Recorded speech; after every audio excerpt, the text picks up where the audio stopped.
नमस्कार। स्वागत है दोस्तों आपका उत्कर्ष क्लासेज की इस ऑनलाइन क्लास में।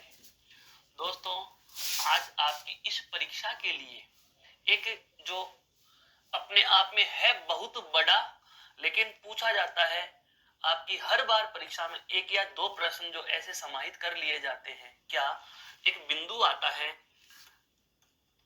रचना एवं रचनाकार। रचना एवं रचनाकार, आज हम इस बिंदु पर चर्चा करेंगे। क्लियर दोस्तों? अब यह रचना एवं रचनाकार जो है, यह वास्तविकता देखी जाए तो हिंदी साहित्य का टॉपिक है।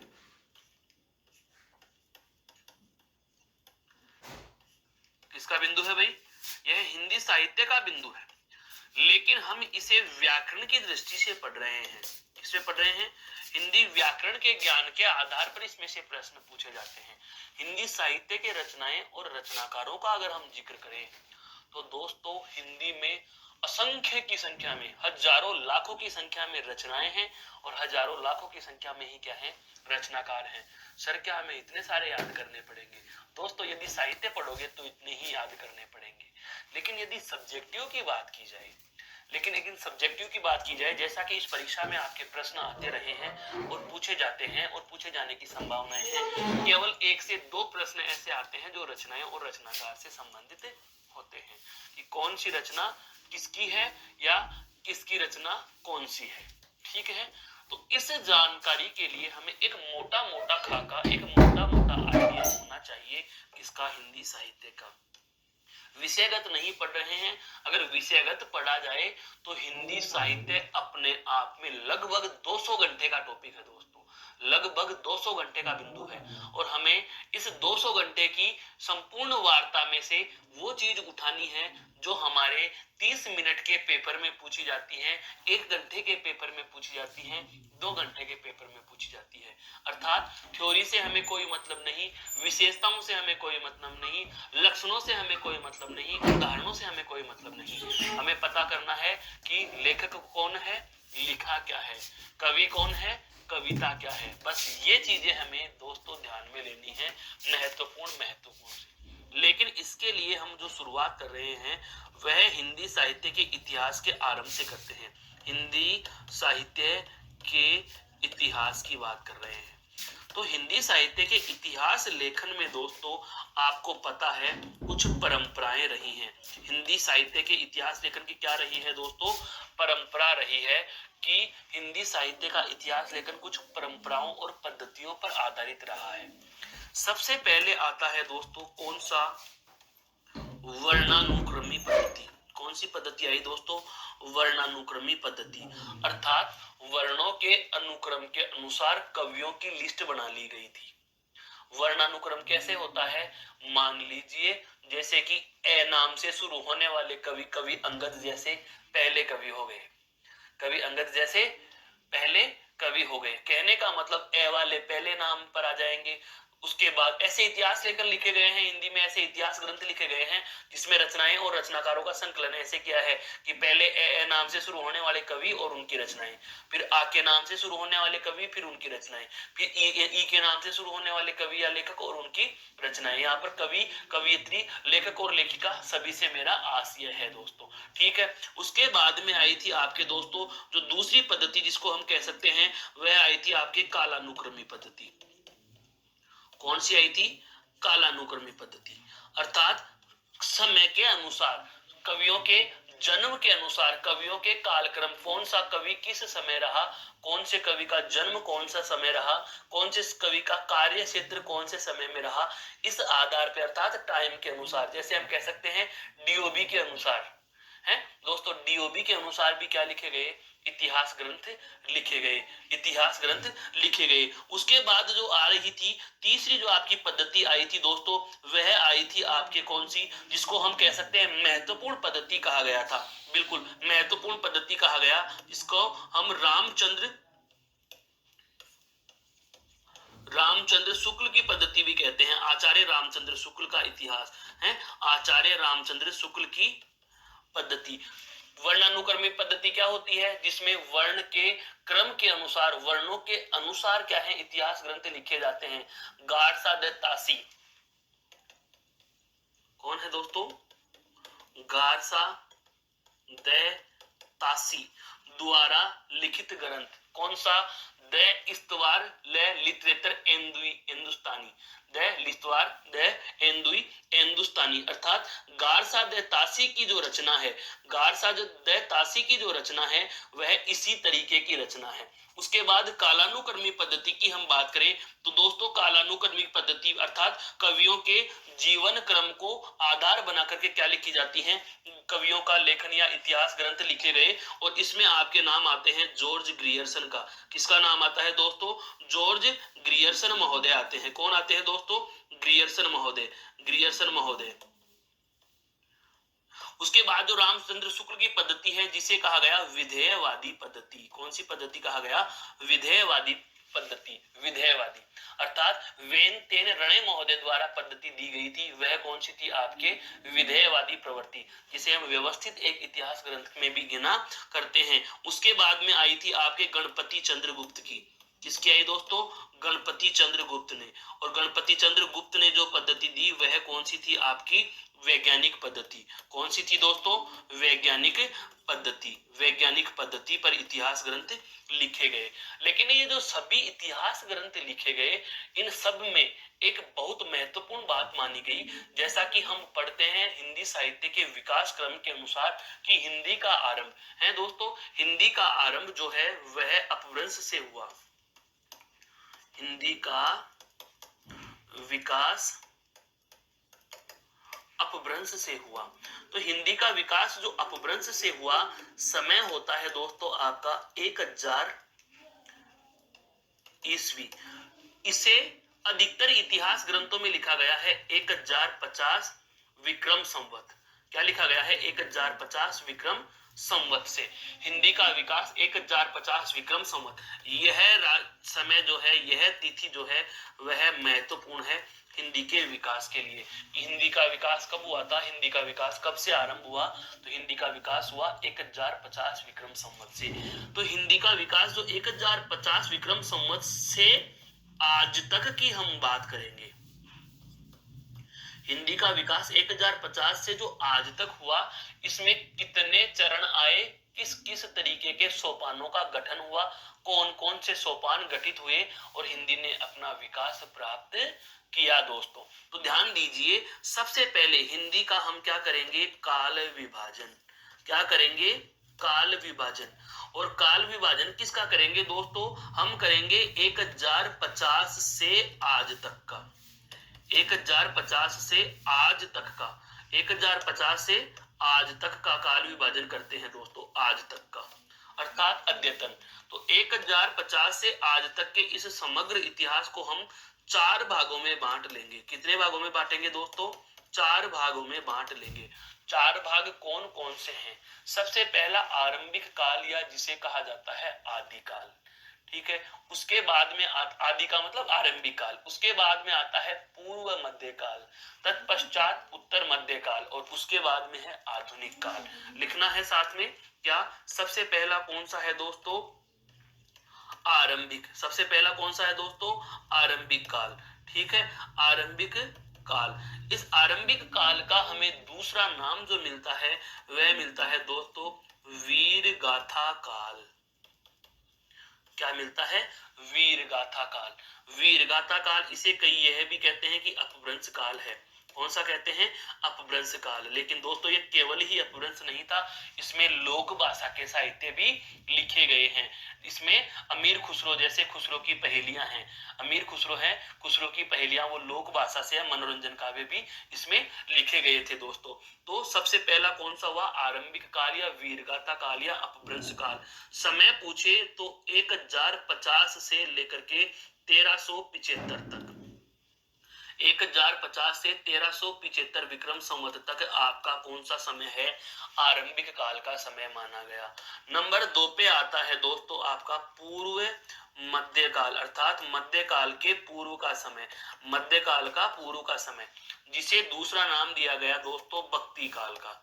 जिसे दूसरा नाम क्या दिया गया, भक्ति काल नाम दिया गया। क्या नाम दिया गया दोस्तों, भक्ति काल। अर्थात वीरगाथा काल का मतलब तो यह हुआ कि आरंभ में समय कौन सा है, 1050 से विक्रम संवत। इसको जरा ईस्वी में कन्वर्ट करो, ईस्वी में कन्वर्ट करेंगे तो जाहिर सी बात है 57 साल पहले चले जाएगा। विक्रम संवत और ईस्वी सन में क्या अंतर होता है, 57 वर्ष का अंतर होता है। कितना होता है, 57 वर्ष का अंतर होता है। जैसे मैं कहूं कि आज 2000 चल रही है, आज कौन सी वर्ष चल रही है, 2000 चल रही है, तो विक्रम संवत कौन सी होगी, तो 2057 होगी। विक्रम संवत कौन सी होगी दोस्तों, 2057 होगी। अर्थात ईस्वी सन विक्रम संवत से 2000 साल, वो 57 साल क्या है, बाद में शुरू हुई थी। विक्रम संवत पहले आरंभ हो गई थी, तो 57 सालों का इनमें क्या है, अंतर है दोस्तों। अब इसमें से हम 57 साल हटा देते हैं 1050 में से, तो लगभग समय जो आता है वह आता है आपका 993 ईस्वी। कौन सा आता है दोस्तों, 993 ईस्वी। और 1375 में से भी अगर आप 57 साल घटा दोगे तो लगभग आपका आ रहा है 1300 का समय। कौन सा आ रहा है दोस्तों, 1300 का समय। एग्जैक्ट फिगर हम घटा करके लिखना चाहें तो आप 1318 17 तक के लिख सकते हो, लेकिन इसमें माना जाता है 1300 ईस्वी लगभग तक, 1300 ईस्वी लगभग तक। ठीक है, अब इस समय की हम बात करें तो इतिहास में चलो एक बार जरा इतिहास में देखते हैं कि इतिहास प्रसिद्ध चाहे आपके विदेशी आक्रमण रहे, इस्लामी आक्रमण रहे हो, मोहम्मद गोरी रहा हो, अलाउद्दीन खिलजी रहा हो, तराइन के युद्ध रहे हो, चित्तौड़ का साका रहा हो, अनेक प्रकार के इतिहास प्रसिद्ध जो हल्दी घाटी है, सब के सब, हल्दी घाटी महाराणा प्रताप को छोड़ो तो ये सारे के सारे जो पूर्व अलाउद्दीन खिलजी, औरंगजेब, मुस्लिम आक्रमण, तुर्क आक्रमण, ये विदेशी आक्रांताओं की हम बात करें तो वो सारे के सारे इसी आदिकाल में हुए थे। अब आदिकाल में अगर इस प्रकार की घटनाएं घटित हो रही हैं, और पहले के जमाने में जो कवि हुआ करते थे कि साहब हम बात करते हैं वर्तमान में, वर्तमान सरकार के अधीन हम नहीं अधीन रह रहे हैं, वर्तमान सरकार के हम खिलाफ लिखेंगे तो जाहिर सी बात है जैसे कि यहाँ राजा का शासन हो, राजतंत्र हो, तो राजा के विरुद्ध लिखने पर हमें सजा मिलेगी। तो पहले के कवि भी क्या सोचते थे, अपने आश्रयदाता अर्थात जो उनको खाना रहना सुविधाएं दे रहा था उस राजा की बड़ाई में कविता लिखा करते थे, ताकि राजा जी प्रसन्न हो जाएं और पुरस्कार या भेंट हमें प्राप्त हो जाएं। तो वे उनकी झूठी साची वीरता लिख रहे हैं, उनकी वीरता के किस्से लिखा करते हैं, और दोस्तों इसीलिए इसका नाम क्या था, वीरगाथा काल था। पर हम देखते हैं कि 1300 तक आते आते समग्र भारत पर इस्लाम आक्रमण हो गया, विदेशी आक्रमण हो गया। कवि जैसे हम पढ़ते हैं आधुनिक काल में हम पढ़ेंगे, जैसे 1857 की क्रांति होती है, तो 1857 की क्रांति हुई या स्वाधीनता संग्राम के जितने भी आंदोलन हुए, उस समय जो क्रांतिकारी नेता थे वो तो भारत देश में अपना कर्तव्य निभा ही रहे थे, जनता को स्वाधीनता के लिए जागरूक कर ही रहे थे। साथ साथ न्यूज़पेपर वालों ने, किताबों वालों ने, कवियों ने, लेखकों ने भी अपना एक कर्तव्य समझा कि वे जनता को जागृत करें। ठीक उसी प्रकार से जब भारत पर या हम कहें संपूर्ण प्रदेशों पर मुस्लिम आक्रमण हो रहे थे, तो जो कवि अपने ठाकुर राजाओं या राजपूत राजाओं के अधीन उनके आश्रय में उनकी बढ़ाई की कविताएं लिख रहे थे, अब उनका धर्म परिवर्तन कराने की स्थिति पैदा हो गई दोस्तों। धर्म परिवर्तन कराने की स्थिति पैदा हो गई तो कवियों ने सोचा कि अब हमारा भगवान ही मालिक है। बहुत बार नहीं कहते क्या, विपत्ति आठ पढ़ने पर ईश्वर क्या करते हैं, दुख में सुमिरन सब करे, सुख में करे न कोई, जो सुख में सुमिरन करे तो दुख काहे को होए। तो जब कवि के ऊपर परेशानी आ गई कि तू इतने दिन तक तो राजपूत की बढ़ाई कर रहा था, आज से मुस्लिम राजा की बढ़ाई कर, नहीं तो तू गया काम से, तो दोस्तों जाहिर सी बात है वो जीवित नहीं रह पाएगा। तो उसने अपने प्राणों की रक्षा के लिए अपने इष्ट को ही, अपने भगवान को ही अपना राजा मान लिया, और वह वीरगाथा से किसकी तरफ मुड़ जाता है, भक्ति की तरफ मुड़ जाता है। और इस प्रकार से आपके भक्ति काल का क्या होता है, विकास होता है, जिसका समय माना जाता है 1375 से 1700, जिसका समय माना जाता है दोस्तों 1375 से 1700। क्लियर। फिर भक्ति काल की बाद में हम बात करें तो आपके आता है कौन सा अगला, जिसको हम कहते हैं उत्तर मध्य काल। अगला काल कौन सा आता है दोस्तों, उत्तर मध्य काल है, हिंदी साहित्य के इतिहास का तीसरा काल, जिसे कहा जाता है क्या दोस्तों, उत्तर मध्य काल। और उत्तर मध्य काल में हम दूसरा नाम देना चाहें तो इसे कहा गया था रीति काल। इसे क्या कहा गया दोस्तों? रीतिकाल कहा गया। और रीतिकाल का जो समय होता है वह होता है 1700 से लेकर के 1900 तक का। 1700 से 1900 तक के समय को हम रीतिकाल के नाम से जानते हैं। अब ये रीतिकाल क्या है, इसकी भी एक भूमिका समझो। कवियों ने भक्तियां आरंभ कर दी, भक्ति करते रहे और भक्ति, भगवान की भक्ति में बहुत सारी रचनाएं लिखी गई। अभी हम इनकी एक एक की बात करेंगे, क्योंकि रचनाएं और रचनाकार जो हम पढ़ेंगे वो इन चारों कालों के पढ़ेंगे अलग अलग तरीके से। कुछ समझ में आ रहा है? मैंने क्या कहा, हिंदी को हम 1050 से जब हिंदी आरंभ हुई तब से लेकर आज तक को पढ़ना है। तब से लेकर आज तक जितनी भी रचनाएं लिख दी गई उन सब के रचनाएं और उन सब के रचनाकारों के नाम हमें जानने हैं। तो हम क्या करेंगे दोस्तों, एक निश्चित क्रम के लिए इनको बांट लेते हैं, काल विभाजन कर लेते हैं कि पहले हम आदिकाल की रचनाएं पढ़ लेंगे, फिर हम भक्ति काल की रचनाएं पढ़ लेंगे, फिर हम रीतिकाल के केशव बिहारी चिंतामणि इनको पढ़ेंगे, फिर हम आपके आधुनिक काल को पढ़ेंगे जिसमें भारतेंदु हरिश्चंद्र है, द्विवेदी है, जयशंकर प्रसाद है, महादेवी वर्मा है, सुमित्रा नंदन पंत है, सूर्यकांत त्रिपाठी निराला है, ठाकुर जगमोहन सिंह है, अंबिका दत्त व्यास है। आपके आधुनिक काल के अंदर हम और चलेंगे तो जैसे तार सप्तक के कवि हीरानंद वात्स्यायन अगेय है, रामचंद्र शुक्ल, इन सबको हमें पढ़ना है। तो एक निश्चित क्रम रहेगा तो आपके लिए समझने में भी आसानी रहेगी, याद करने में भी आसानी रहेगी और परीक्षा के प्रश्नों का उत्तर देना तो बहुत आसान हो ही जाएगा दोस्तों। तो हम बात कर रहे थे कि रीतिकाल क्या हुआ है। जब भक्ति काल में भक्ति संबंधी कविताएं लिखी गई तो रीतिकाल आते आते अर्थात लगभग 1700 विक्रम संवत के आते आते एक परंपरा ने जन्म लिया कि कविता लिखने के नियम होने चाहिए, कविताओं के कोई निश्चित लक्षण और उदाहरण बनने चाहिए। तो निश्चित लक्षणों और उदाहरणों में बंधकर जो कविताएं लिखने की जो परंपरा शुरू हुई, रीतिकाल कहा गया। रीति का मतलब तरीका, रीति का मतलब क्या कहते हैं दोस्तों? तरीके की कविताएं लिखी गई, तरीके से कविताएं लिखना आरंभ हो गया। अब कुछ कवि ऐसे थे जो उस तरीके में बंधकर कविताएं लिख रहे थे जिनको रीतिबद्ध कविता कहा गया। कई ऐसे थे जो तरीके में बंधकर कविता तो दे रहे थे लेकिन केवल उदाहरणों की बातें कर रहे थे, उनको रीति सिद्ध कवि कहा गया है। और कुछ ऐसे कवि थे जो न तो बंध करके लिखते और न ही आपके उदाहरणों से कविताएं देते। जैसे एकमात्र कवि का नाम आता है रीतिकाल में हम पढ़ते हैं, कवि बिहारी, सवाई जयसिंह के दरबारी कवि बिहारी। उन्होंने रीति मुक्त लिखा है कि मेरे ऊपर कोई नियम लागू नहीं होता, मैं मेरी मर्जी के काव्य को लिखूंगा, न तो मैं लक्षणों को मानूंगा, न उदाहरणों को मानूंगा, न नियमों को मानूंगा। तो न तो वो रीतिबद्ध में गिने गए न रीति सिद्ध में गिने गए, उनको रीति मुक्त कवि कहा जाता है। क्या कहा जाता है? उनको रीति मुक्त कवि कहा जाता है दोस्तों। तो हम इनकी सीरियल वाइज बातें करेंगे। पहले काल विभाजन पर चर्चा करते हैं। चौथा काल है आपका कौन सा दोस्तों? आधुनिक काल। चौथा काल कौन सा है दोस्तों? आधुनिक काल। आधुनिक काल का दूसरा नाम हमें गद्य काल भी मिलता है। आधुनिक काल का दूसरा नाम हमें गद्य काल भी मिलता है। समय यदि पूछे तो 1900 से आज तक, 1900 से आज तक। इस तरीके से आप हिंदी साहित्य का मोटा मोटा क्या कर सकते हो? काल विभाजन कर सकते हो। ध्यान दो मेरे दोस्तों, ये क्या कर सकते हो? मोटा मोटा आप काल विभाजन कर सकते हो। क्या कि सबसे पहले आपका आरंभिक यानी कि आदिकाल रहा। आरंभिक काल को एक नाम दिया जाता है क्या? आदिकाल। आदि का मतलब आरंभिक काल, ठीक है। आदिकाल का एक दूसरा नाम है वीरगाथा काल।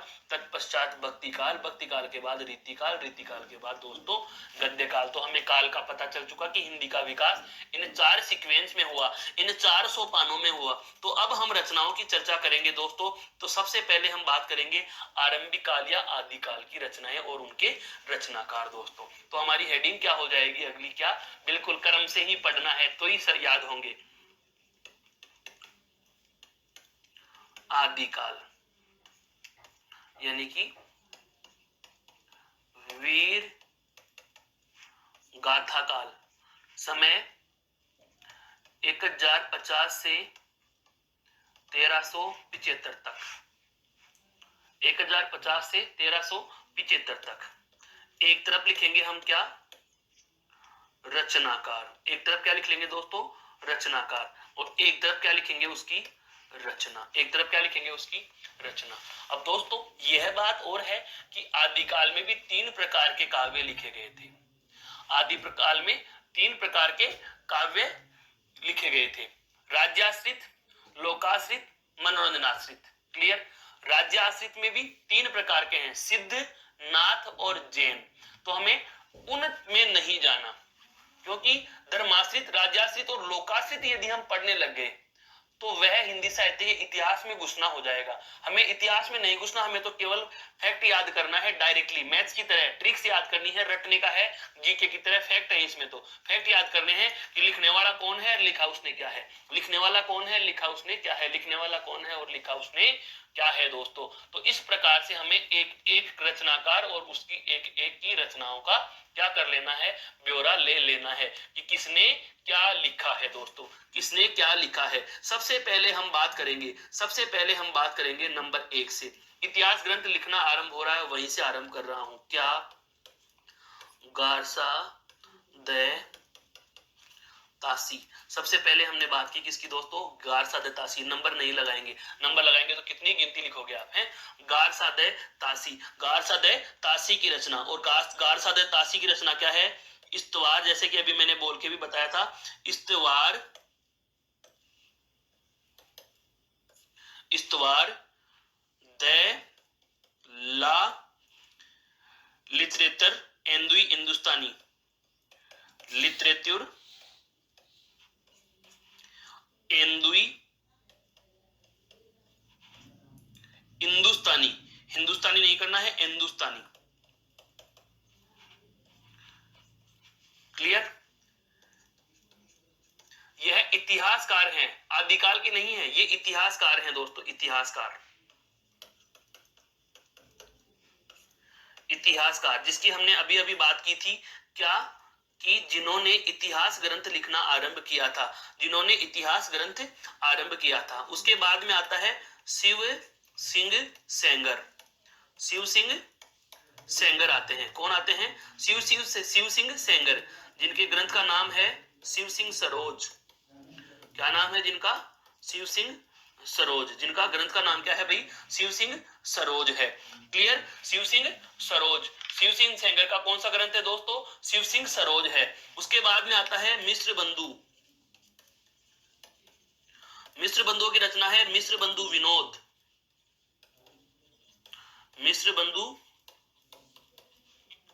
विनोद, मिश्र बंधु विनोद अर्थात मिश्र बंधुओं की रचना क्या है? मिश्र बंधुओं में 3 हैं, श्याम बिहारी मिश्र, गणेश बिहारी मिश्र, हाँ बिल्कुल, श्याम, गणेश और श्याम बिहारी मिश्र, गणेश बिहारी मिश्र और एक सुखदेव बिहारी मिश्र, 3 मिश्र हैं। इनको मिश्र बंधु कहा गया, बंधु यानी भाई, मिश्र बंधु कहा भाई, जिन्होंने मिश्र बंधु विनोद लिखा था इतिहास ग्रंथ। श्याम बिहारी मिश्र, सुखदेव बिहारी मिश्र और गणेश बिहारी मिश्र दोस्तों। क्लियर? उसके बाद में आपका नाम आता है George Grierson,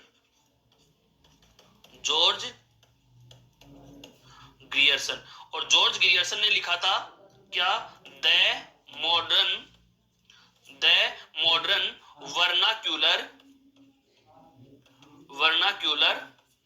literature of Hindustan, vernacular literature of Hindustan, the modern vernacular literature of Hindustan. ये किसने लिखा था दोस्तों? जॉर्ज ग्रियर्सन महोदय ने लिखा था। किसने लिखा था? जॉर्ज ग्रियर्सन महोदय ने लिखा था। उसके बाद में आपके आ जाता है आचार्य रामचंद्र शुक्ल, आचार्य रामचंद्र शुक्ल। आचार्य रामचंद्र शुक्ल ने जो लिखा था उसे कहा जाता है हिंदी साहित्य का इतिहास। क्या लिखा इन्होंने? हिंदी साहित्य का इतिहास लिखा। और ये मैं क्यों बता रहा हूं, ध्यान देना, ये इतिहास ग्रंथ हैं सारे के सारे, ये सारे के सारे आदिकाल से भी पहले के ग्रंथ हैं। फिर बोले तो हम आदिकाल में तो जैन साहित्य पढ़ेंगे, बिल्कुल, बौद्ध साहित्य पढ़ेंगे, सिद्ध साहित्य पढ़ेंगे, नाथ साहित्य पढ़ेंगे, सिद्ध नाथ जैनों के द्वारा लिखी गई रचनाएं पढ़ेंगे, वो केवल सेपरेटली आदिकाल की होंगी। लेकिन मैं आदिकाल से भी पूर्व की रचनाओं पर अब एक बार चर्चा करना चाह रहा हूं कि हो सकता है हिंदी के इतिहास में नहीं, हिंदी साहित्य के इतिहास लेखकों में से ये आपको अगर प्रश्न पूछ ले तो आप मेरे दोस्त चिंतित नहीं होंगे, चिंतित नहीं होंगे। क्लियर? एक आता है आपका गणपति चंद्र गुप्त, एक कौन सा आता है? गणपति चंद्रगुप्त। और इन्होंने लिखा था हिंदी साहित्य का वैज्ञानिक इतिहास, हिंदी साहित्य का वैज्ञानिक इतिहास। हिंदी साहित्य का इन्होंने कौन सा इतिहास लिखा दोस्तों? वैज्ञानिक इतिहास लिखा। अब ध्यान देना, ये नाम किस तरीके से महत्वपूर्ण है? ये दोनों ऐसे हैं जिन्होंने अपना ग्रंथ कौन सी पद्धति पर लिखा दोस्तों? वर्णानुक्रम पद्धति पर, अर्थात वर्णों के अनुसार क्रम बनाया था। उसके बाद हम दो नाम पढ़ते हैं दोस्तों जो हैं आपके कालानुक्रमी पद्धति के। कौन सी पद्धति है दोस्तों इनकी? कालानुक्रम पद्धति, इतिहास लेखन की कालानुक्रम पद्धति है। उसके बाद में यह है विधेयवादी प्रवृत्ति। यह कौन सी है दोस्तों? विधेयवादी पद्धति की रचना है।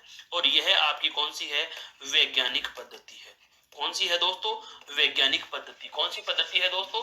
वैज्ञानिक पद्धति, अर्थात इन्होंने वैज्ञानिक पद्धति पर हिंदी साहित्य के इतिहास लेखन या इतिहास ग्रंथों का लेखन किया है। क्लियर? ये तो कौन से थे आपके? इसको आप चाहो तो यही कह सकते हो क्या? इतिहासकार और उनके रचनाकार, ऐसे लिख लो, इतिहासकार और उनके रचनाकार। ये हेडिंग अभी हम बात करेंगे। इतिहास ग्रंथ व उनके रचनाकार, इतिहास ग्रंथ व उनके रचनाकार। हम अब बात करते हैं आपके कौन से? आदिकाल के। सबसे पहले कौन से? आदिकाल के। अभी इनके नाम मैंने आपसे पहले उल्लेखित कर लिए थे, इनके ग्रंथ नहीं बताए थे, ये भी मैंने आपको बता दिए हैं। अब मैं लिख रहा हूं कौन सा दोस्तों? आदिकाल। और आदिकाल को हम दूसरा नाम क्या दे देंगे? वीर गाथा काल। समय 1050 से 1375। 1050 से दोस्तों कौन सा लेंगे हम? 1375 लेंगे। 1050 से कौन सा समय ले लेंगे इसका? 1375 ले लेंगे। 1050 से 1375 में। और अभी इसकी हम रचनाओं की बात करते हैं तो एक तरफ हेडिंग डाल लेंगे रचनाकार और एक तरफ लिखेंगे दोस्तों उनकी क्या? रचना। सबसे पहले एक तरफ रचनाकार और एक तरफ रचना। जैसे कि हम बात करें पृथ्वीराज रासो। पृथ्वीराज रासो किसके द्वारा लिखी गई है? चंद्रबरदाई द्वारा। चंद्रबरदाई द्वारा। चंद्रबरदाई द्वारा क्या लिखा गया दोस्तों? पृथ्वीराज रासो। पृथ्वीराज रासो। केवल महत्वपूर्ण जो है हम उनकी ही चर्चा करेंगे दोस्तों। उसके बाद में आता है जो से आपका दलपति विजय। दलपति विजय इनका है दोस्तों ग्रंथ खुमान रासो। ये रासो ग्रंथ हैं क्योंकि उस समय रासो रचनाएं लिखी गई थी। रासो ग्रंथ क्यों लिखे गए थे? रास लीला का वर्णन किया गया, राजा को आशी खुश करने के लिए। पृथ्वीराज के समय पृथ्वीराज को खुश करने के लिए, राजा खुमान के समय खुमान राजा को खुश करने के लिए है। मधुकर कवि। मधुकर कवि का है जयमयंक जस चंद्रिका। जय मयंक जस चंद्रिका। जयमयंक कौन? जयमयंक जस चंद्रिका है। एक आता है आपका नरपति नाल है। दोस्तों नरपति नाल है याद आ रहा है? अजमेर के चौहानों में विग्रहराज चतुर्थिया बीसल देव। विग्रहराज चतुर्थिया बीसल देव का यह दरबारी कवि था जिन्होंने क्या लिखा था? बीसल देव रासो। जिन्होंने क्या लिखा था?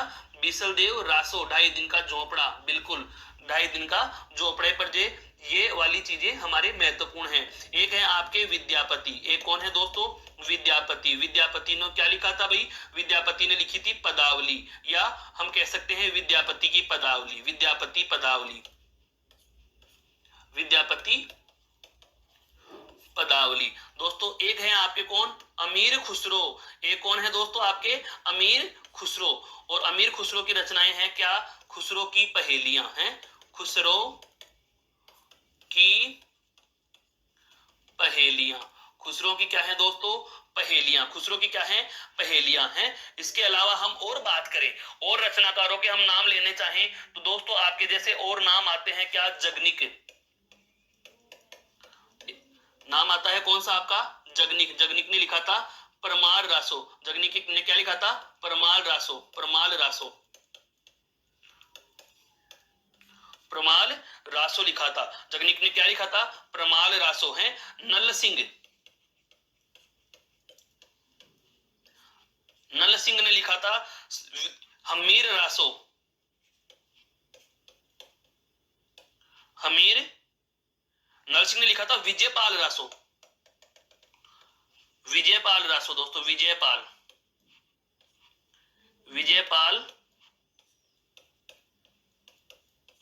विजयपाल रासो, विजयपाल रासो। एक आता है सारंगधर, सारंगधर ने लिखा था दोस्तों हम्मीर रासो, हम्मीर रासो।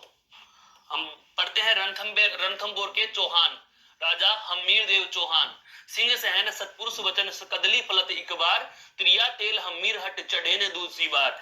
ये लाइन किसकी है? सारंगधर की है। इतिहास में आपने पढ़ा भी होगा, रणथंबोर के चौहान हटीला राजा जिसको कहा गया था दोस्तों। तो हटीले राजा के ऊपर जो लिखा गया रासो काव्य था वह कौन सा था? सारंगधर द्वारा लिखित हम्मीर रासो। सारंगधर द्वारा लिखित कौन सा है दोस्तों? हम्मीर रासो। यह हम्मीर रासो महत्वपूर्ण इसलिए भी है क्योंकि यह जिद पर लिखा गया ग्रंथ है, उनकी जिद पर लिखी गई। एक पंक्ति भी आती है, सिंह सहन सतपुरुष वचन कदली फलत एक बार। जब उन्होंने अलाउद्दीन खिलजी से युद्ध करने के लिए एकमात्र कारण यही था कि मेरी शरण में आपका सेनापति आ गया है, अब चाहे कुछ भी हो जाए मैं आपको सेनापति नहीं सौंपूंगा। और इसी पर उन्होंने उस राजा से युद्ध किया था और वीर गति को प्राप्त हुए थे। यह हम कहें रणथंबोर का साका हुआ था।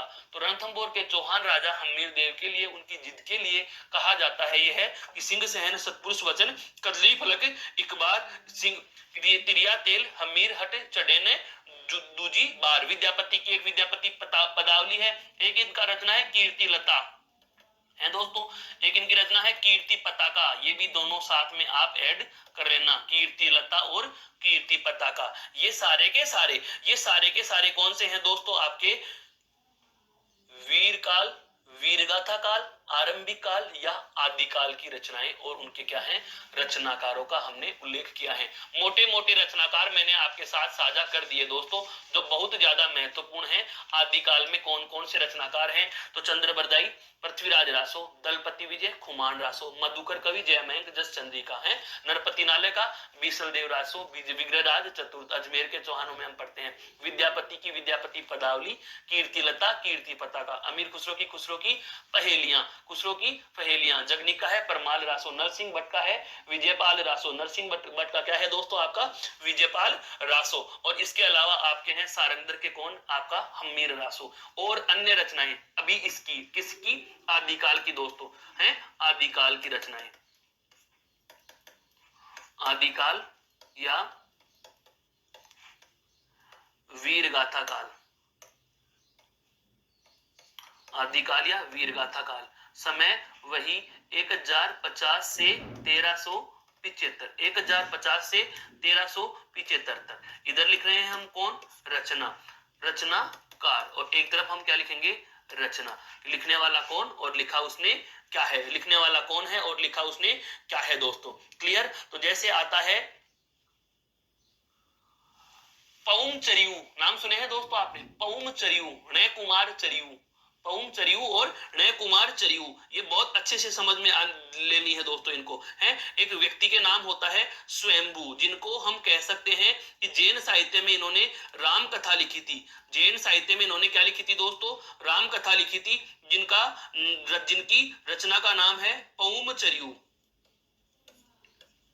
पउम चरियू। हालांकि ये बहुत टफ है, ये सब्जेक्टिव क्वेश्चन है, ये नहीं पूछे जाते, पर आपको याद रखना है। धनपाल ने लिखी थी भविष्यदत्त कथा, भविष्य दत्त कहा लिखी थी। कहा को कथा भी कहा जाता है, ध्यान रखना।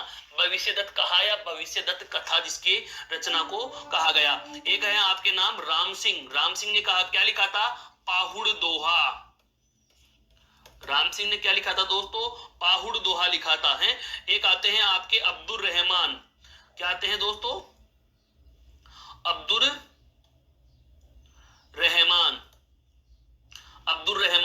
रहमान ने लिखा है संदेश रासक। अब्दुल रहमान ने क्या लिखा है दोस्तों? संदेश रासक लिखा है। अब्दुल रहमान ने क्या लिखा है दोस्तों?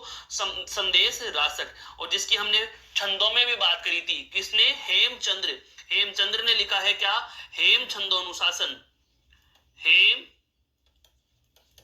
छंदोनुशासन। यहां पर ध्यान रखना, ये जो मैं एस की तरह लिख रहा हूं यह है ए का अवग्रह रूप। यह क्या है दोस्तों? ए का अवग्रह रूप, अनुशासन।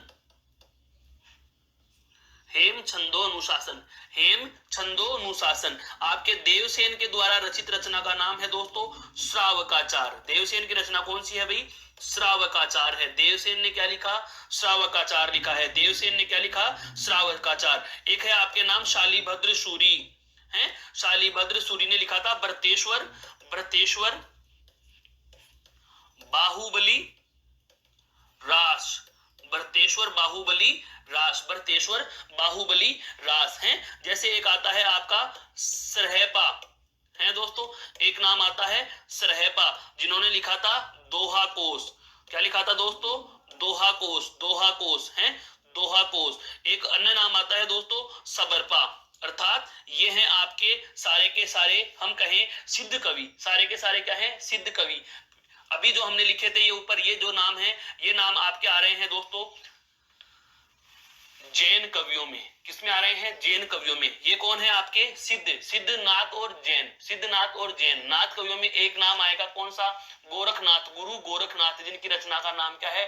गोरखबाणी, जिसका संकलन किया था पीताम्बर दत्त बड़थवाल ने। अभी हम बात करेंगे उसकी है। तो अगला नाम आता है हमारा दोस्त कौन सा? सबरपा। दोहा को सबरपा का लिखा है चर्यापद। सबरपा ने क्या लिखा था दोस्तों? चर्यापद लिखा था। क्या लिखा था दोस्तों? चर्यापद लिखा था। इसके अलावा अगला नाम जिसकी हम बात कर रहे हैं अभी अभी, क्या? गोरखनाथ। तो गोरखनाथ की रचना क्या मानी गई है? गोरखबाणी। क्या मानी गई है दोस्तों? गोरखबाणी। क्या मानी गई है? गोरखबाणी। और इसका संकलन, ये बहुत प्रश्न जीके टाइप का प्रश्न है, मैं लिख देता हूं। क्या यह है संकलन? यह है संकलन पीताम्बर दत्त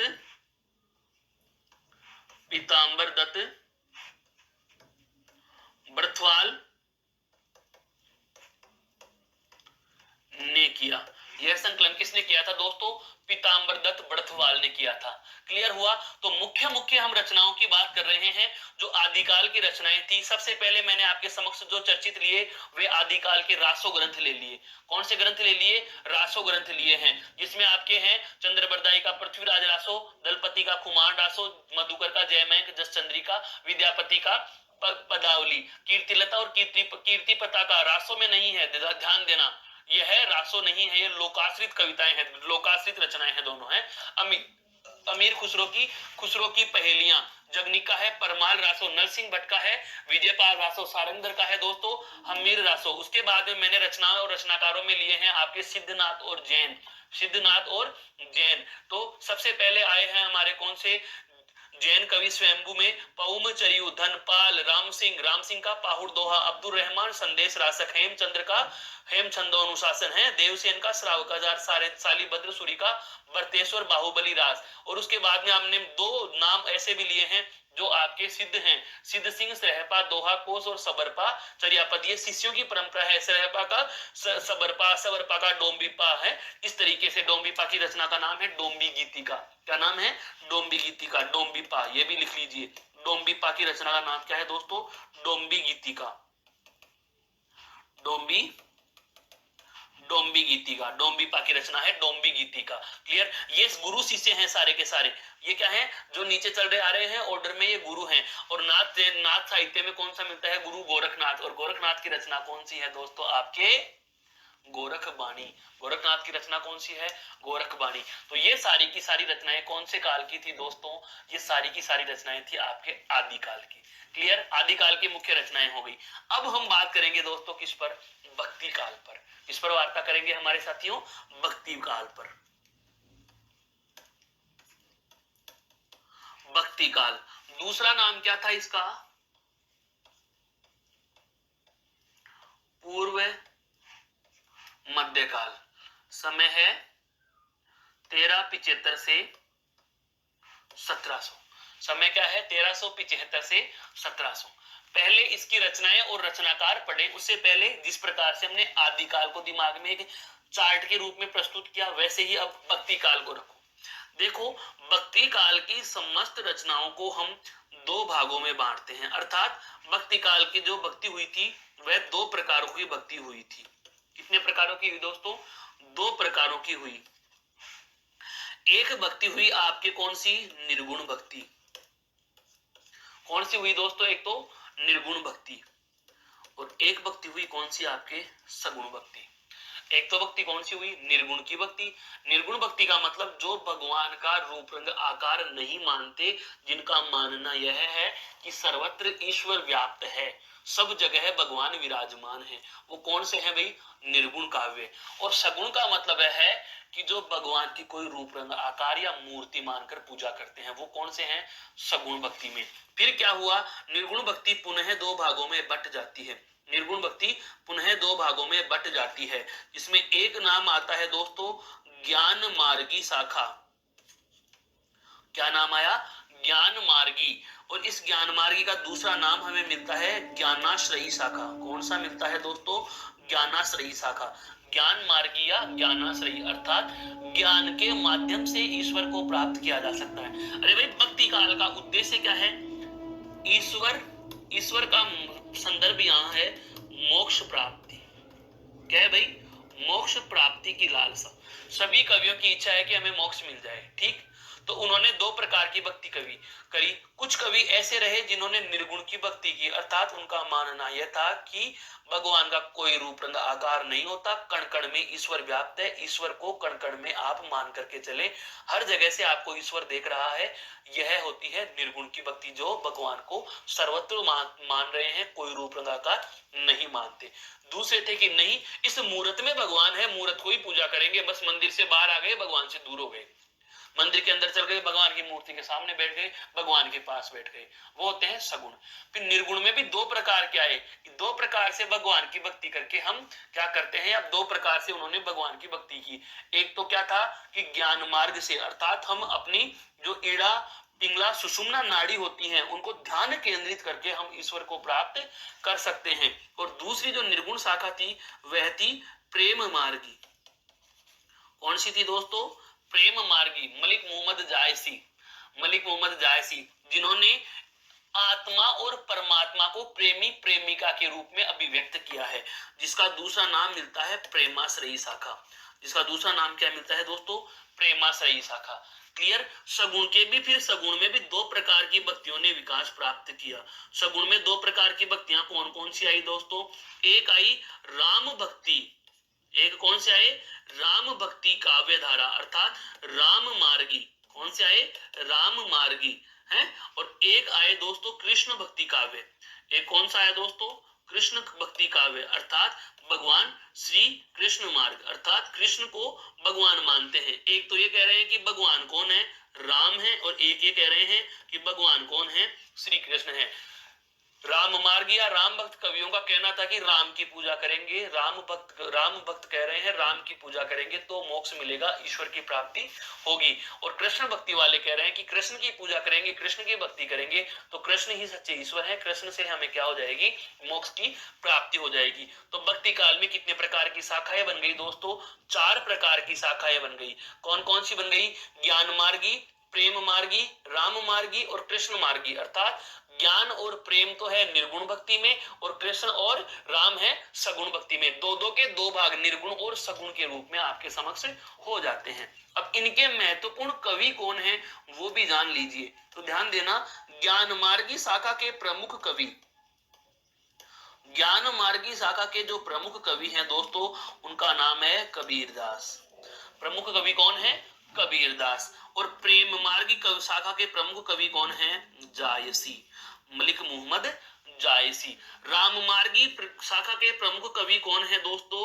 तुलसीदास। कौन है? तुलसीदास। और कृष्ण मार्गी शाखा के प्रमुख कवि कौन है आपके? सूरदास। कौन है भाई? सूरदास। सीक्वेंस समझ में आ रहा है? अब हम क्या करेंगे, पहले ज्ञान मार्गी कवियों को लिखेंगे, उनकी रचनाएं लिखेंगे, तत्पश्चात प्रेम मार्गी कवियों को लिखेंगे, उनकी रचनाएं लिख लेंगे, उसके बाद हम आपके राम भक्त कवियों को लिखेंगे, उनकी रचनाएं लिख लेंगे, और फिर आपके कृष्ण भक्ति कवि जैसे अष्ट छाप के कवि भी कहा गया, 8 कवि जिनको छाप लगी हुई थी, जिनको कृष्ण भक्ति का हम कह सकते हैं स्तंभ कवि कहा जाता है, तो उनका भी हम अब जिक्र करने वाले हैं दोस्तों। तो भक्ति काल के कवि और भक्ति काल की रचनाएं, उनको हम अब चर्चा में लेने वाले हैं। यह आपके लिए बेहद महत्वपूर्ण है। क्या कबीर की बात करी जाए तो देखो, कबीर की भाषा कौन सी है दोस्तों? सद्दू कड़ी भाषा है। सद्दुकड़ी भाषा को क्या कहा जाता है? पंचमेली खिचड़ी। पंचमेली खिचड़ी, क्योंकि कबीर स्वयं क्या थे? अनपढ़ थे दोस्तों। कबीर ने स्वयं ने कहा था, मसी कागज छुयो नहीं कलम गही ने हाथ, कि मैंने शाही और कागज को कभी छुआ नहीं, कलम गही ने हाथ, कलम मैंने कभी नहीं ली हाथ में। फिर कबीरदास जी कहता है, तू जो कहता कागज की लेखी, मैं कहता आंखन की देखी, कि तुम जो कहते हो वह कागज पर लिखा हुआ ज्ञान बताते हो, और मैं जो कह रहा हूं वह अनुभव का ज्ञान है। कबीरदास जी जगह जगह जाकर के ज्ञान मार्गिका या हम ज्ञानाश्रयी शाखा का क्या करते थे? धर्मोपदेश दिया करते थे। इनका एक शिष्य है जिसका नाम था संत धर्मदास है, संत धर्मदास इनका शिष्य था। संत धर्मदास ने क्या किया था? इनकी जो भी इन्होंने उपदेश दिए उनका क्या किया दोस्तों? संकलन किया। संत धर्मदास, शिष्य धर्मदास ने क्या किया? इनकी जो भी उपदेश थे उनका क्या किया? संकलन किया, और संकलन करके एक समग्र ग्रंथ बनाया जिसे कबीर बीजक कहा जाता है। अभी हम रचनाओं में चर्चा करेंगे। क्लियर? और मलिक मोहम्मद जायसी पद्मावत, पद्मावती याद आ रहा है? मलिक मोहम्मद जायसी पद्मावत, पद्मावती वाला। तो इन्होंने जो भाषा काम में ली, बहुत अच्छे से समझना, इनकी तो कौन सी थी? सद्दुकड़ी भाषा। और इन्होंने कौन सी भाषा में लिखा हुआ है? अवधी भाषा में लिखा। कौन सी भाषा में लिखा? अवधी भाषा में लिखा। तुलसी अयोध्या के राम, तो भाषा कौन सी हो गई दोस्तों? अवधी भाषा। राम कहाँ के? अयोध्या के। अब चाहे रामचरितमानस की बात कर लो, रामचरितमानस की बात कर लो, तो रामचरितमानस तुलसीदास ने जो लिखी हुई है कौन सी भाषा में लिखी? अवधी में। सूरदास किसकी भक्ति कर रहे हैं? श्री कृष्ण की। श्री कृष्ण कहाँ के? ब्रज के। तो भाषा जाहिर सी बात है कौन सी हो जाएगी? ब्रज भाषा। श्री कृष्ण कहाँ के? ब्रज के। अयोध्या अवधी है, जायसी की भी अवधी। और कबीर की भाषा कौन सी है? पंचमेली खिचड़ी या सद्दुकड़ी भाषा। बहुत बहुत बार इसी प्रकार की परीक्षाओं में यह प्रश्न पूछा जाता रहा है कि अमुक कवि कौन सी भाषा में लिखते हैं। ये कवियों के नाम सभी कवियों के नहीं पूछता, इन महत्वपूर्ण कवियों की पूछता है, क्योंकि दोस्तों ये प्रतिनिधि कवि हैं। ये सारे के सारे क्या हैं? आपके समक्ष प्रतिनिधि कवि हैं कि कबीर की भाषा कौन सी है? सद्दुकड़ी है। सूरदास की भाषा कौन सी है? ब्रज है। तुलसी की भाषा कौन सी है? अवधी है। जायसी में अवधी, और कबीर की सद्दुकड़ी या पंचमेली खिचड़ी। पंचमेली खिचड़ी तो इसको इसलिए कहा जाता था कि कबीरदास जी जहां भी जाते वहीं की लोकल भाषा में अपने उपदेश दिया करते थे, लोकल भाषा में उपदेश दिया करते थे। जैसे वो मथुरा चले गए तो मथुरा की क्षेत्रीय भाषा को उन्होंने अपना लिया है। जैसे कि वो मगहर में चले गए तो मगहर की भाषा, काशी में गए तो काशी की जो क्षेत्रीय भाषाएं हैं, आंचलिक भाषाएं हैं, उन्हीं के शब्दों को अपने काव्य या अपने भाषणों में लेते गए और अपना व्याख्यान प्रस्तुत किए, अर्थात अपना ज्ञान या उपदेश देते रहे। और ज्ञान उपदेश जो देते रहे उसी से इनकी भाषा क्या बन गई? पंचमेली खिचड़ी बन गई, अर्थात 5 मेलों की खिचड़ी, मिली जुली रिमिक्स की भाषा बन गई दोस्तों। ठीक है, जिसे सद्दुकड़ी भाषा का नाम भी दिया जाता है। क्लियर? यह तो हो गया आपके भक्ति काल का मोटा मोटा ब्यौरा। अब बात करते हैं हम एक एक रचना और रचनाकार की। क्लियर दोस्तों? तो अब हम हेडिंग डालेंगे वही क्या? भक्ति काल की रचनाएं और भक्ति काल के रचनाकार। भक्ति काल, भक्ति काल वही समय, आपको ये भी याद रखना है, 1375 से 1700। ठीक है, एक तरफ हम लिख रहे हैं रचनाकार और एक तरफ दोस्तों हम लिखेंगे रचना। एक तरफ क्या लिख लेंगे दोस्तों? रचना। लेखक कौन है और उन्होंने लिखा क्या है? सबसे पहले हम बात करेंगे दोस्तों कबीर की। सबसे पहले हम बात करते हैं किसकी? कबीर की। ग्रंथ का नाम क्या है? कबीर बीजक। और ये किसने संकलित किया था? संत धर्मदास ने। संत धर्मदास ने संकलन किया, क्योंकि कबीर जो उपदेश दिया करते थे, कबीर जो बाणियां हैं, कबीर बाणियां जो हैं वो 3 प्रकार से थी। कबीर बाणियां कितने प्रकार से थी? 3 प्रकार से थी। 3 प्रकार कौन कौन से हैं भाई दोस्तों? ध्यान देना, 3 प्रकारों में आता है साखी, सबद और रमेनी। साखी, सबद और रमेनी। और इन तीनों का मिला जुला स्वरूप जो है वह किसमें मिलता है? आपके कबीर बीजक में मिलता है। कबीर बीजक किसके द्वारा संकलित किया गया है? संत धर्मदास। संत धर्मदास कौन थे, तो इसके लिए भी एक छोटा सा परिचयात्मक लाइन आपके लिए लिख देता हूं। कबीर के शिष्य, कबीर के शिष्य। जाहिर सी बात है कबीर खुद क्या थे, अनपढ़, तो इन्होंने कुछ लिखा ही नहीं। इन्होंने जो भी बात कही मौखिक कही है, और मौखिक बातों को सुन सुन करके इस संत, हम कहें क्या, शिष्य धर्मदास ने क्या किया, उनका संकलन कर दिया। संत धर्मदास ने, कबीर 3 प्रकार की उपदेश दिया करते थे, 3 प्रकार की शैलियां अपनाया करते थे। एक तो थी साखी, दूसरी थी शब्द, और तीसरी क्या थी दोस्तों, रमेनी। तीसरी क्या थी दोस्तों, रमेनी थी। क्लियर। अगली बात हम करते हैं, अगली बात कौन है, अगले कवि की हम बात करें, जैसे आपके आते हैं कौन दोस्तों, रैदास। अगला कौन है, रैदास। रैदास की रचना का नाम है क्या, जप्पू जी। क्या नाम है दोस्तों, जप्पू जी। रैदास की रचना का नाम क्या है, जप्पू जी है। एक क्या है, असादीवार, असादीवार। एक है रहीरास, रहीरास। एक इन्होंने लिखे हैं सोहिला। क्या लिखे हैं, सोहिले। सोहिले का मतलब हम देशज शब्द में भी इसका अर्थ लेते हैं। सोहिला का मतलब होता है दोस्तों ताने। सोहिला का मतलब क्या होता है, ताना, ताना। क्लियर। फिर उसके बाद में आते हैं दादू दयाल। कौन आते हैं दोस्तों आपके, दादू दयाल आते हैं, दादू दयाल। दादू दयाल की रचना है हरडे वाणी। क्या है, हरडे वाणी। दादू दयाल की रचना का नाम क्या है, हरडे वाणी। दादू दयाल की मुख्य रचना का नाम क्या है, हरडे वाणी। फिर आते हैं रज्जब जी, हैं, रज्जब जी। रज्जब जी की रचना सबंगी। रज्जब जी की रचना का नाम क्या है दोस्तों, सबंगी। क्या है, सबंगी, सबंगी। अर्थात सभी अंगों को समाहित करे हुए, सभी अंगों को समाहित करे हुए रज्जब जी की रचना है क्या दोस्तों, सबंगी है। एक आते हैं आपके सुंदरदास। सुंदरदास जिनकी रचना है दोस्तों सुंदर विलास। सुंदरदास की रचना कौन सी है दोस्तों, सुंदर विलास है। और एक है आपके संत चरणदास। संत चरणदास जिनकी 2 शिष्याएं मानी जाती हैं, बिल्कुल। संत चरणदास जिनकी सहजोबाई और दयाबाई। सहजोबाई ने लिखा था सहज प्रकाश, दयाबाई ने लिखा था दयाबोध। तो हम यह भी लिख देते हैं चरणदासी संप्रदाय के प्रवर्तक। एक तो कौन सी, सहजोबाई। और सहजोबाई की रचना का नाम क्या है, सहज प्रकाश। एक नाम है आपका कौन सा, दयाबाई। और दयाबाई की रचना का नाम क्या है भाई, दयाबोध। रचना कौन सी है भाई, दयाबोध। क्लियर। ये सारे के सारे जो हम रचनाकार ले रहे हैं दोस्तों, ये सारे के सारे रचनाएं और रचनाकार जो हम ले रहे हैं वो कौन से हैं, निर्गुण भक्त कवि। भक्त काल में कौन से, निर्गुण। और निर्गुण में भी कौन से हैं दोस्तों, ज्ञान मार्गी शाखा। निर्गुण में भी हमने कौन सी शाखा पर चर्चा की है दोस्तों, ज्ञान मार्गी शाखा पर चर्चा की। अर्थात निर्गुण काल के ज्ञान मार्ग की चर्चा करने वाले ये सारे के सारे। अब आते हैं निर्गुण काल के कौन से, प्रेम मार्गी कवि। दोस्तों अगले लेते हैं हम कौन से, निर्गुण के भक्ति काल में निर्गुण के प्रेम मार्गी कवि। वही क्या, भक्ति काल की रचनाएं हम लिख रहे हैं। समय बताने की आवश्यकता नहीं, 13 पिछेत्र से 1700। और बात कर रहे हैं कौन सी, निर्गुण की। निर्गुण में हम किसकी बात करेंगे दोस्तों, प्रेम मार्गी शाखा।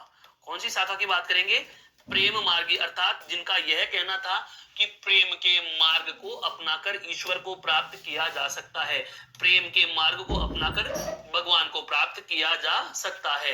एक तरफ लिख लेते हैं वही रचनाकार, और एक तरफ उनकी क्या ले लेते हैं हम, रचना। एक तरफ क्या ले लेते हैं दोस्तों, उनकी रचना को ले लेते हैं कि कौन से रचनाकार ने क्या लिखी। सबसे पहले महत्वपूर्ण जो प्रेम मार्गी शाखा के प्रवर्तक माने जाते हैं या प्रतिनिधि जिसको माना जाता है, वह कौन से हैं आपके, जिसको हम कह सकते हैं जायसी। पूरा नाम मलिक मुहम्मद जायसी।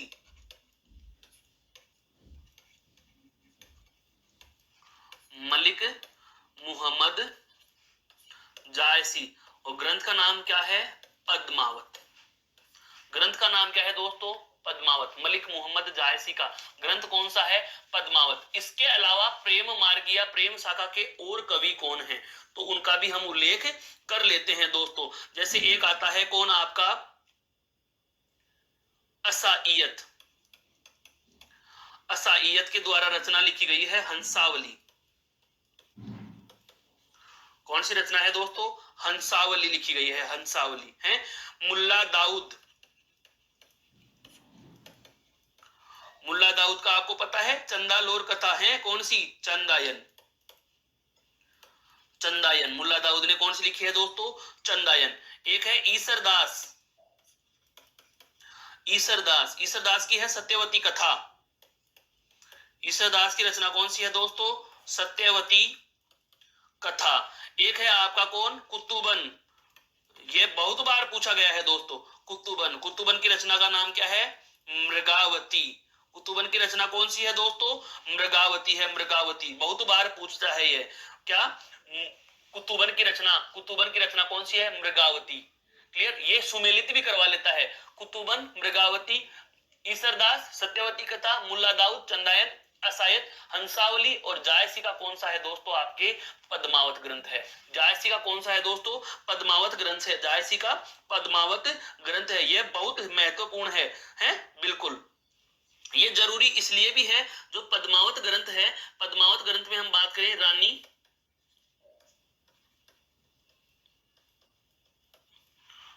पद्मावती,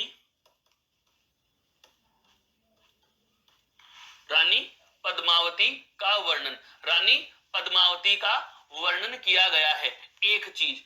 दूसरी महत्वपूर्ण बात, राजस्थान, दूसरी महत्वपूर्ण बात, राजस्थान इतिहास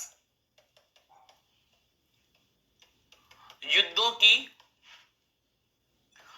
स्थिति का पता भी इससे चलता है।